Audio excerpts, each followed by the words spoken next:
We're looking at preventive measures of the different types of diabetes that we talked about. So we talked about type 1 diabetes, type 2 diabetes, and gestational diabetes. So I'll start with type 1 diabetes, whereby this is infertile diabetes and the person lacks insulin completely to manage sugar levels. So how do they end up managing is one, through lifestyle and diet. They have to know how to make sure they are not eating a lot and their lifestyle is active enough to naturally manage sugar levels, so that even if they need insulin, they don't need that much. That is quite important. The other thing is we're also looking at a situation where they're trying to do what we call beta cell transplant, whereby this is a bit advanced, and whereby the person is actually inoculated with beta cells generated from another source, and the beta cells are now able to produce insulin. Okay, so this is something they're trying to work on.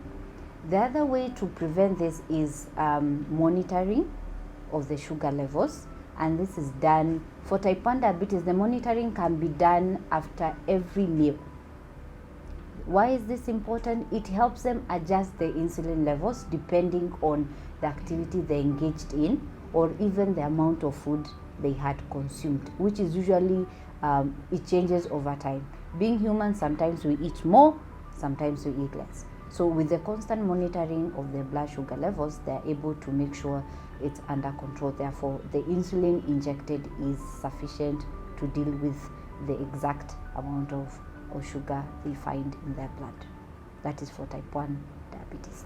So for type 2 diabetes, as I said, type 2 diabetes is the most prevalent among many people, or among the population. It covers about 90% of the total population have type 2 diabetes, 10% of it being type 1, but type 2 holds the biggest chunk. So in this case, type 2 is whereby somebody is not able to produce adequate insulin to manage sugar levels, and so they require extra additional insulin or medication that actually sensitize the body or the cells to be able to uptake the sugar level.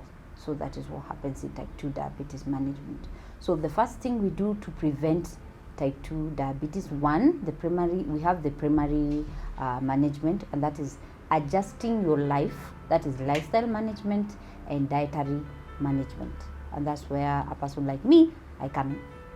So I help people develop healthy lifestyle habits and healthy eating habits that actually help them manage the sugar from the input point, which is from the intake point. The other thing we do is we make sure you do what you call the HbA1c test, which is done once a month, and we assess how your body has been managing your sugar over a long period of time. So depending on the levels, which is usually, if it shows us below 6, we've been managing it very well. If it goes above 6, then the management is a bit faulty. Then we need to go back to the drawing board and re-inoculate you back again to understanding how lifestyle and dietary management works again. So the third way of managing is through food examination. This is important because when you don't manage type 2 diabetes very well, you find these people have wounds, especially on the foot, which don't heal very easily.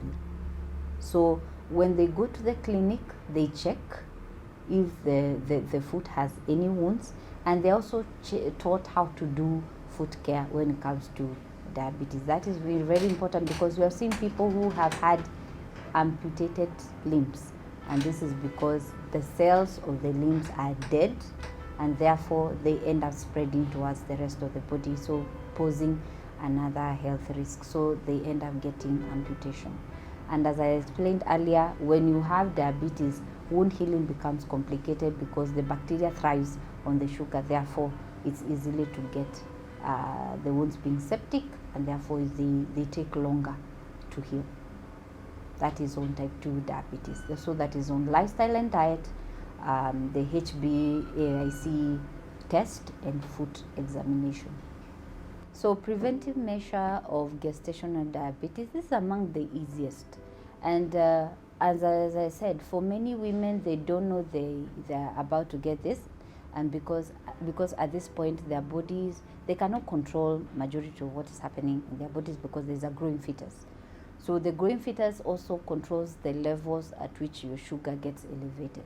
If it's a big baby, then you end up having very high glucose levels. So one way of managing this is to make sure the pre-pregnancy weight is normal before conception, and then during pregnancy we also make sure you're gaining weight in levels that are healthy and the body can able to handle it in terms of carrying the pregnancy until the end. So the way you eat will control the way you eat, so that you don't end up overeating and having a big baby who which in this case can cause gestational diabetes. And at the same time, we manage your weight before pregnancy, during pregnancy, and after pregnancy. So the management after pregnancy is also important, because if it is not managed, it can now transition to type 2 diabetes.